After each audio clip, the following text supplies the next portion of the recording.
नमस्कार, बहुत स्वागत आप सभी का महुआ खबर पर। मैं हूं आपके साथ सपना ठाकुर। रुक करते बिहार झारखंड की खास खबर की ओर। बिहार की राजनीति में राज्यसभा चुनाव को लेकर हलचल तेज हो गई है। बिहार के मुख्यमंत्री नीतीश कुमार ने आज अपने सोशल मीडिया अकाउंट एक्स पर पोस्ट कर राज्यसभा जाने का ऐलान किया। उन्होंने स्पष्ट किया कि राज्यसभा में जाने के बाद भी वे बिहार में नई सरकार को अपना पूरा समर्थन देंगे। तो वहीं इस घोषणा के साथ ही राजनीतिक गलियारों में ये चर्चा शुरू हो गई है कि बिहार में नीतीश युग का अंत हो गया है और अब राज्य का अगला मुख्यमंत्री कौन होगा। राज्यसभा चुनाव के लिए नीतीश कुमार ने विधानसभा में जाकर अपना नामांकन दाखिल किया और इस मौके पर भाजपा प्रदेश अध्यक्ष नितिन नबीन, रामनाथ ठाकुर, उपेंद्र कुशवाहा और शिवेश कुमार भी मौजूद रहे। केंद्रीय गृह मंत्री अमित शाह की उपस्थिति ने इस कार्यक्रम का राजनीतिक महत्व और बढ़ा दिया। तो वहीं विपक्ष की ओर से राजद ने राज्यसभा उम्मीदवार के रूप में अमरेंद्रधारी सिंह के नाम पर मुहर लगाई है। अब इस पर नेताओं की क्या प्रतिक्रिया है, आइए आपको भी सुनवाते हैं। देखिए, नीतीश कुमार जी इस भारत के सबसे कद्दावर नेता हैं। आदरणीय नीतीश कुमार जी को हम लोगों ने अपने दिल से देखा है, लोगों के दिल में बसते हैं, लोगों के हृदय में हैं।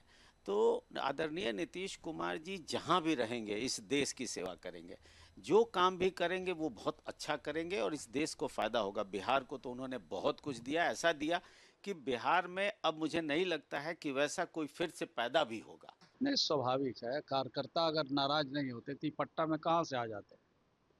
विभिन्न क्षेत्रों से कार्यकर्ता आ रहे हैं, नाराजगी है, एकाएक इस तरह के निर्णय हुए हैं तो लोगों में नाराजगी बहुत है। समर्थकों का जो इच्छा है वह भी अपनी जगह जायज है।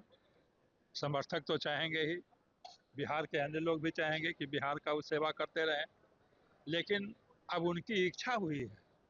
उन्होंने स्वयं अपना ट्वीट करके बताया, एक्स पर लिखा है कि जब से उन्होंने राजनीतिक शुरुआत की वे चारों सदनों में अपनी भूमिका अदा करना चाहते थे। 3 सदनों में वो रह चुके हैं, अब चौथे सदन में वो जा रहे हैं, तो इसका स्वागत किया जाना चाहिए। देखिए नीतीश, हाँ, राज्यसभा के लिए पर्चा हमने दाखिल किया है और मेरे साथ मेरे लिए खुशी की बात है कि बिहार के माननीय मुख्यमंत्री जी भी राज्यसभा जाएंगे। कुल 5 उम्मीदवारों ने एनडीए की ओर से नामांकन किया है और 5 की जीत पक्की है, सुनिश्चित है। चुनाव की कुछ औपचारिकता है जो पूरी होगी, लेकिन सभी एनडीए के 5 लोग जीत कर जाएंगे। और एक अच्छी बात इसमें यह है कि नीतीश कुमार जी ने लंबे काल तक बिहार की सेवा की है, अब दिल्ली जाकर वहां से बिहार की सेवा करेंगे तो बिहार और आगे बढ़ेगा, यह खुशी की बात है। देखिए, मेरी शुभकामना है पार्टी की तरफ से, मैं उनको शुभकामना देता हूँ। व्यक्तिगत तौर पर भी ये उनका स्वतंत्र डिसीजन है। उन्होंने निर्णय लिया कि वो राज्यसभा में जाएंगे, तो हम लोग शुभकामना देते हैं। जहाँ भी रहें जनता के हितों के काम करते रहें और जनता की भलाई के लिए गरीबों की आवाज़ बनकर हमेशा रहे हैं। 20 सालों से बिहार के में जनता की सेवा किए हैं, बिहार के विकास किए हैं। तो हम समझते हैं कि वो जहाँ भी रहेंगे बिहार के विकास के लिए, बिहार की बेहतरी के लिए और गरीब गुरबों की सेवा के लिए हमेशा रहेंगे। तो मेरी आज शुभकामना है कि आज उन्होंने राज्यसभा का नॉमिनेशन दिया, कि नई पारी की उन्होंने शुरुआत की, आज बीज रखी है। का इतना बड़ा कद है बिहार के राजनीति में और हमारे एनडीए के कुंभे में भी सब बहुत बड़ा चेहरा है। उन्होंने जो फैसला किया, पार्टी के मुखिया हैं, उन्होंने जो फैसला किया उस फैसला का हम सभी लोग सम्मान कर रहे हैं। अब जहाँ तक मुख्यमंत्री कौन बनेगा, वो जाहिर है नीतीश कुमार जी स्वयं हमारी लीडरशिप से चर्चा करेंगे। वहीं पर आदरणीय गृह मंत्री जी हैं, राष्ट्रीय अध्यक्ष जी हैं और नीतीश कुमार जी हैं। ये सब चर्चा तो आपस में लोगों के बीच में होगा और जो होगा जब फैसला होगा तो सामने भी आ जाएगा, मीडिया के सामने। यदि जेडीयू और भाजपा ने आपस में तय किया कि नीतीश कुमार जी को राज्यसभा में आना है और बिहार के राज्य सरकार में जो भी परिवर्तन होगी, मैं इसका स्वागत करता हूँ। ये चर्चा होने के बाद तय हुई होगी और मैं मानता हूँ कि राज्यसभा हमारे ज्योति वाघमारे जी हैं, मैं हूँ, जो हम तरुण पीढ़ी नहीं कह सकते हैं लेकिन यंगर जनरेशन के, इसके साथ साथ नीतीश जी, देवेगौड़ा जी जैसे बड़े वरिष्ठ नेता भी रहेंगे। तो ये एक्सपीरियंस, अनुभव और ऊर्जा के बीच में जो बैलेंस है वो बैलेंस हमारे पार्लियामेंट्री लोकतंत्र के लिए बहुत अच्छी बात है। आज मैं पटना में श्री नितिन नवीन जी, राष्ट्रीय अध्यक्ष भाजपा, श्री नीतीश कुमार जी, बिहार के यशस्वी मुख्यमंत्री श्री रामनाथ ठाकुर जी, श्री उपेंद्र कुशवाहा जी और श्री शिवेश राम जी के राज्यसभा के नामांकन के लिए यहाँ पर आया हूँ। श्री नितिन नवीन जी राज्य में लंबे समय तक यशस्वी राजनीति करने के बाद भाजपा के राष्ट्रीय अध्यक्ष बने हैं और अब वो राज्यसभा के माध्यम से संसद में भी अपना योगदान देंगे। हम सब एनडीए के सदस्य, भाजपा के करोड़ों कार्यकर्ता नितिन नवीन जी का राष्ट्रीय राजनीति में और संसद में स्वागत करते हैं। पार्टी ने मेरे ऊपर विश्वास किया, 3 बार राज्यसभा भेजने का काम किया, एमएलसी 12 बरस बनाने का काम किया, 10 बरस विधायक बनाने का काम किया। हम पार्टी के शीर्ष नेतृत्व के प्रति कृतज्ञता ज्ञापित करते हैं और बिहार के विकास के लिए कामना करते हैं कि जिस तरह नीतीश कुमार जी ने आगे काम करने का काम किया। नीतीश कुमार जी बहुत ही अनुभवी नेता हैं। एक लंबे अरसे तक बिहार के मुख्यमंत्री के रूप में उन्होंने बिहार के डेवलपमेंट के लिए बहुत काम किया है और अब वो राज्यसभा में आ रहे हैं तो निश्चित रूप से राष्ट्रीय राजनीति में एक लंबे अरसे के बाद उनकी वापसी हो रही है। हम सबके लिए ये प्रसन्नता की बात है कि अब उनके अनुभव का लाभ राष्ट्रीय राजनीति में भी पॉलिसीज निर्माण में और अन्य चीज़ों में मिलेगा। जहाँ तक आरजेडी का प्रश्न है तो मैं नहीं समझ पा रहा कि आरजेडी को उससे क्या तकलीफ हो रही है। कौन मुख्यमंत्री बनेगा, कौन नहीं बनेगा, कौन राज्यसभा में जाएगा, कौन नहीं जाएगा, ये आरजेडी अपनी पार्टी के लिए तय करे ना। एनडीए गठबंधन क्या कर रहा है उससे आरजेडी का क्या ताल्लुक है, मैं नहीं समझ पा रहा हूँ। ये कुल मिलाकर के आरजेडी की कुंठा, हताशा और निराशा से अधिक कुछ नहीं है। जो निर्णायक भूमिका में तो हम लोग हैं नहीं, हम लोग तो साधारण कार्यकर्ता है। तो देखिए क्या होता है। कौन चेहरा हैव पेशेंस। मुझे इसकी जानकारी नहीं है, इसलिए मैं कोई टिप्पणी करने में असमर्थ हूँ, माफ कीजिएगा। आप सब लोगों को शुभकामना। कोई नाराज नहीं है और वर्कर है, अपनी भावना व्यक्त करता है। नाराजगी तो किसी में नहीं है। मुख्यमंत्री के पीछे सारे लोग हैं। आज तक उन पर विश्वास भरोसा किया है, चाहे वो केंद्र में हो चाहे वो बिहार में के मुखिया हो। पूरे जनता उन पर विश्वास करती है और उसी विश्वास और मजबूती के साथ वो काम करते हैं। आज भी करते रहेंगे, आगे भी करते रहेंगे। देखिए, रोपा पेड़ बबूल का तो आम कहाँ से होए। और चुनाव के पहले भी हम लोग लगातार उनको आगाह करते रहे, आने वाले खतरे से उनको आसन्न करते रहे कि भाई देखिए, ये लोग इसी तरह से जिस तरह से महाराष्ट्र में, गोवा में, पंजाब में, उड़ीसा में जिस तरह से छोटे पार्टियों को हवा मिठाई की तरह लील गया, उसी तरह बहुत दिन नहीं लगने वाला है। लेकिन पता नहीं किस प्रकार का भय था।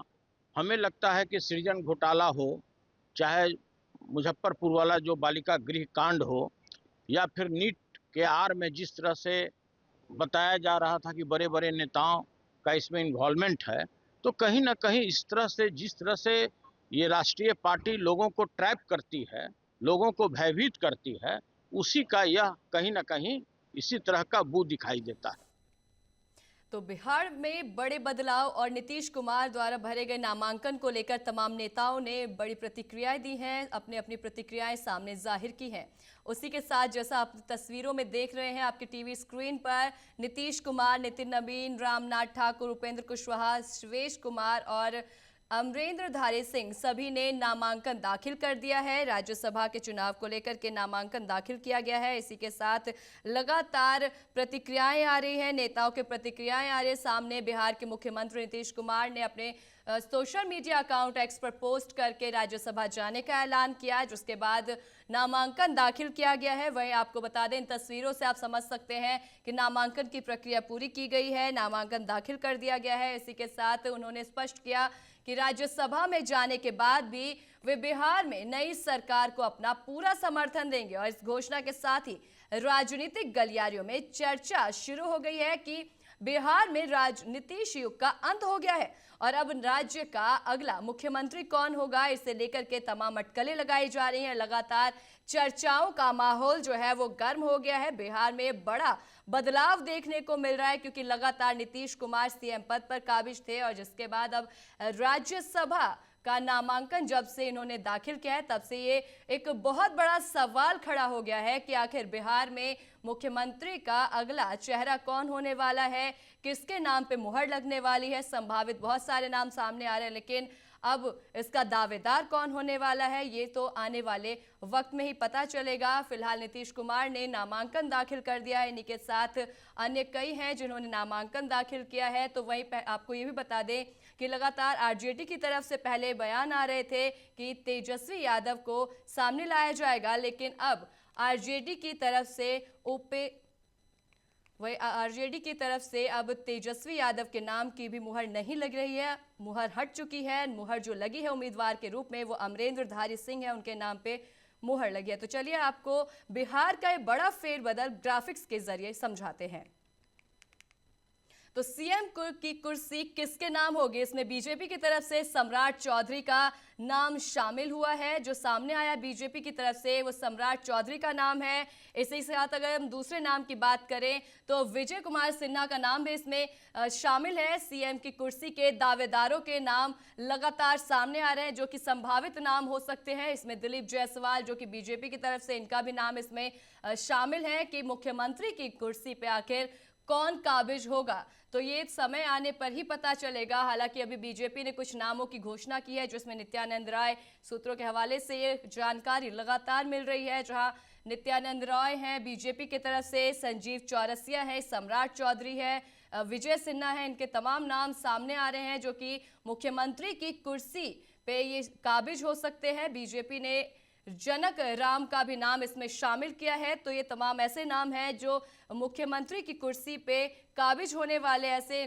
तमाम नाम हैं। और वहीं अगर बात करें तो नीतीश कुमार के बेटे निशांत कुमार का नाम भी इसमें शामिल है कि सीएम की कुर्सी पर एक वो भी दावेदार हो सकते हैं या फिर कोई नया चेहरा, ये तो आने वाला वक्त ही बताएगा क्योंकि जो चर्चाओं का माहौल है वो गर्म हो चुका है। तमाम नाम सामने आ रहे हैं, बीजेपी की तरफ से भी तमाम नाम सामने आए हैं जिसमें कि सम्राट चौधरी, विजय सिन्हा समेत तो और भी कई नाम हैं जो बीजेपी ने अब तक जारी किए हैं, उनकी तरफ से सामने आए। तो नीतीश कब से कब मुख्यमंत्री बने हैं बिहार के, कब कब इनका मुख्यमंत्री का चयन हुआ है। शपथ 3 मार्च 2000, कार्यकाल 10 मार्च 2000 तक इनका रहा था। वहीं दूसरी बात की अगर बात करें तो शपथ इन्होंने 24 नवंबर 2005 को लिया था, कार्यकाल 25 नवंबर 2010 तक इनका रहा था। तो ये दूसरी बार जब बने थे। इसी के साथ इन्होंने 26 नवंबर 2010 में शपथ ग्रहण की, कार्यकाल 19 मई 2024 तक रहा। तो 2010 से 2014 तक रहा। उसी के साथ 22 फरवरी 2015 को इन्होंने शपथ ग्रहण किया, कार्यकाल 19 नवंबर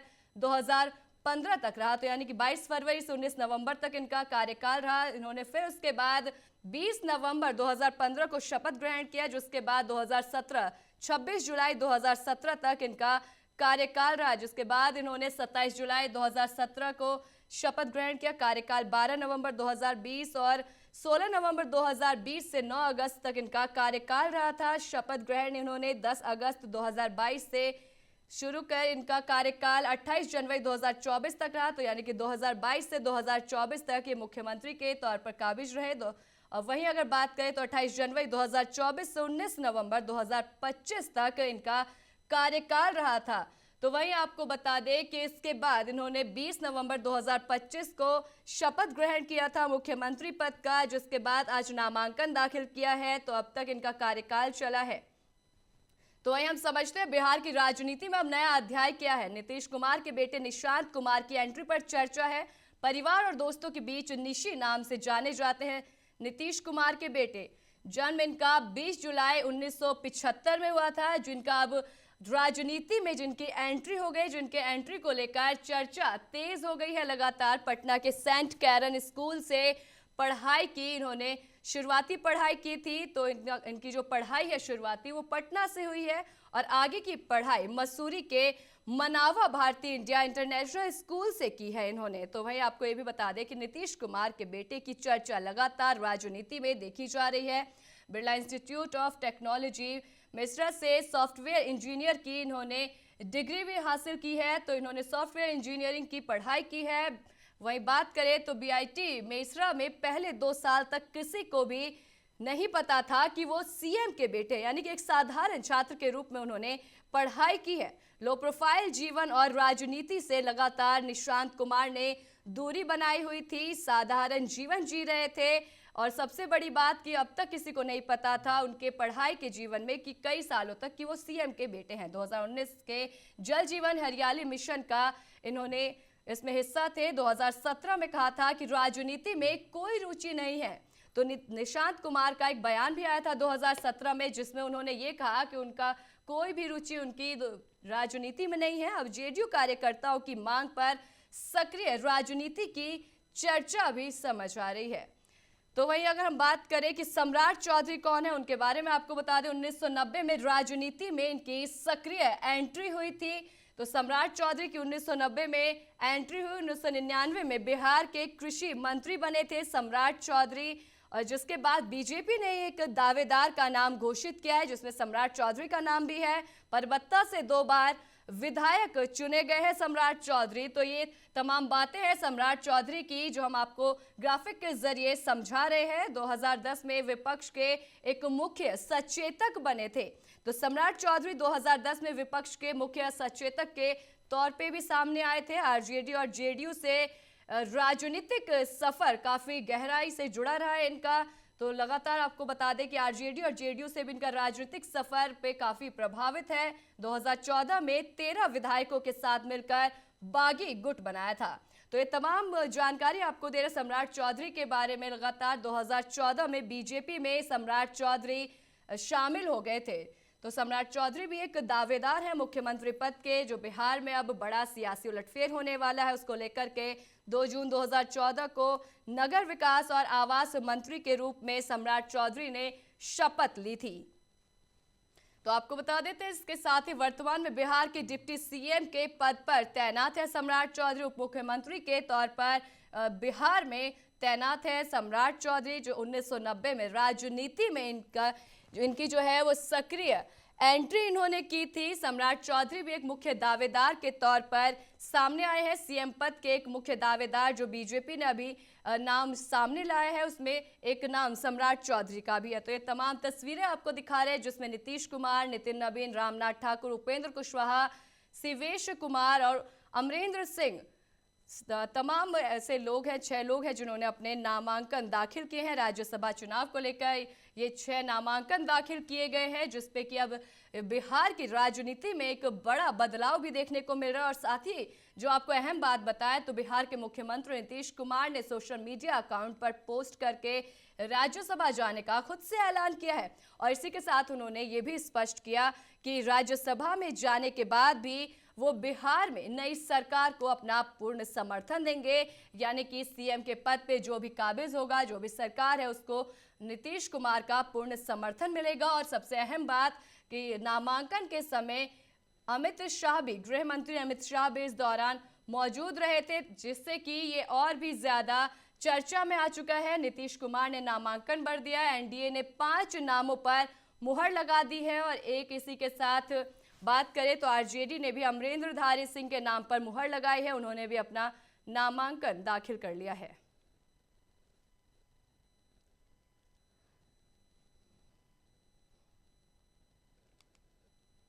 तो ये आपको बता दें कि इसी के साथ नीतीश कुमार ने एक्स पर ट्वीट करके ये जानकारी दी है, एक पोस्ट करके ऐलान किया है कि उन्होंने राज्यसभा जाने का ऐलान किया है जिसमें पिछले 2 दशक से भी अधिक समय से आपने अपना विश्वास एवं समर्थन मेरे साथ लगातार बनाए रखा है और इसी के बल पर हमने बिहार की और आप सभी लोगों की पूरी निष्ठा से सेवा की है।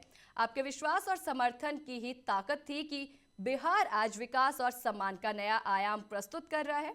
इसके लिए पूर्व में भी मैंने आपके प्रति कई बार आभार व्यक्त किया है। संसदीय जीवन शुरू करने के समय से ही मेरे मन में एक इच्छा थी कि मैं बिहार विधानमंडल के दोनों सदनों के साथ संसद के भी दोनों सदनों का सदस्य बनूं। इसी क्रम में इस बार हो रहे चुनाव में राज्यसभा का सदस्य बनना चाह रहा हूं। मैं आपको पूरी ईमानदारी से विश्वास दिलाना चाहता हूं कि आपके साथ मेरा ये संबंध भविष्य में भी बना रहेगा एवं आपके साथ मिलकर एक विकसित बिहार बनाने का संकल्प पूर्ववत कायम रहेगा। जो नई सरकार बनेगी उसको मेरा पूरा सहयोग एवं मार्गदर्शन रहेगा। तो ये नीतीश कुमार ने एक्स पर पोस्ट करके कहा है और सबसे अहम बात इसमें यह है कि उन्होंने खुद से पहले तो ऐलान किया है राज्यसभा जाने का और दूसरा उन्होंने जो ऐलान किया उसमें यह कहा है, उन्होंने स्पष्ट तौर पर लिखा है कि बिहार में जो नई सरकार बनेगी उसमें उनका पूर्ण समर्थन रहेगा। इस घोषणा के साथ ही राजनीतिक गलियारियों में ये चर्चा शुरू हो गई है कि बिहार में नीतीश युग का अंत हो गया है और अब राज्य का अगला मुख्यमंत्री कौन होगा। ये तमाम ऐसी बातें हैं जो बिहार की राजनीति में अभी चर्चा का विषय बना हुआ है। मुख्यमंत्री कौन होगा इस पर अभी मुहर नहीं लगा है। हालांकि कई ऐसे दावेदार सामने आ चुके हैं। बीजेपी ने कई ऐसे दावेदारों के नाम की चर्चा की है जिसमें कि कई नाम शामिल हैं। राज्यसभा चुनाव के लिए नीतीश कुमार ने विधानसभा में जाकर अपना नामांकन दाखिल किया है और इस मौके पर भाजपा प्रदेश अध्यक्ष नितिन नवीन, रामनाथ ठाकुर, उपेंद्र कुशवाहा और शिवेश कुमार भी मौजूद रहे। उन्होंने भी अपना नामांकन दाखिल किया है। केंद्रीय गृह मंत्री अमित शाह की उपस्थिति ने इस कार्यक्रम का राजनीतिक महत्व और भी बढ़ा दिया और विपक्ष की ओर से राजद ने राज्यसभा उम्मीदवार के रूप में अमरेंद्रधारी सिंह के नाम पर मुहर लगा दी है। तो ये तमाम ऐसे नाम हैं जिन्होंने राज्यसभा चुनाव में अपने नामांकन घोषित किए हैं, नामांकन दाखिल कर दिए हैं, जिसके बाद जो है बिहार का राजनीतिक स्पष्ट तौर पे देखा जा रहा है कि किस और करवट लेगा। या आने वाले समय में ही आखिर पता चल पाएगा कि नीतीश युग के अंत के बाद अब उस पे सत्ता पे कौन काबिज होता है, मुख्यमंत्री की कुर्सी पे आखिर कौन बैठने वाला है। हालांकि अटकलें लगाई जा रही हैं कि नीतीश कुमार के बेटे निशांत कुमार उस पे काबिज हो सकते हैं, लेकिन अभी चर्चाओं का जो दौर है वो गरमाया हुआ है। कुछ भी स्पष्ट रूप से नजर नहीं आ रहा है क्योंकि अभी समय है कि आखिर सीएम की कुर्सी पे कौन अपना जो है काबिज कर सकता है। राज्यसभा चुनाव के लिए नीतीश कुमार ने विधानसभा में जाकर क्योंकि अपना नामांकन दाखिल कर दिया और इस मौके पर आपको बता दें कि भाजपा प्रदेश अध्यक्ष नितिन नवीन, रामनाथ ठाकुर, उपेंद्र कुशवाहा और शिवेश कुमार भी मौजूद रहे हैं। और इसी के साथ जो अहम बात रही वो है केंद्रीय गृह मंत्री अमित शाह की उपस्थिति ने इस कार्यक्रम को और भी राजनीतिक महत्व और बढ़ा दिया है। वहीं विपक्ष की ओर से राजद ने राज्यसभा उम्मीदवार के रूप में अमरेंद्रधारी सिंह के नाम पर भी मुहर लगा दी है, जिस पे कि तमाम नेताओं ने अपनी प्रतिक्रिया भी दी है और साथ ही इस पर बहुत ज़्यादा प्रतिक्रिया हर जगह से आ रही है। तमाम ऐसे नेता हैं जिन्होंने अपनी अपनी प्रतिक्रिया दी है। तो ये बिहार का एक बड़ा राजनीतिक उलटफेर देखने को मिल रहा है। तो फिलहाल के लिए बस इतना ही। खबरों का सिलसिला यूं ही जारी रहेगा। आप देखते रहें महुआ खबर। नमस्कार।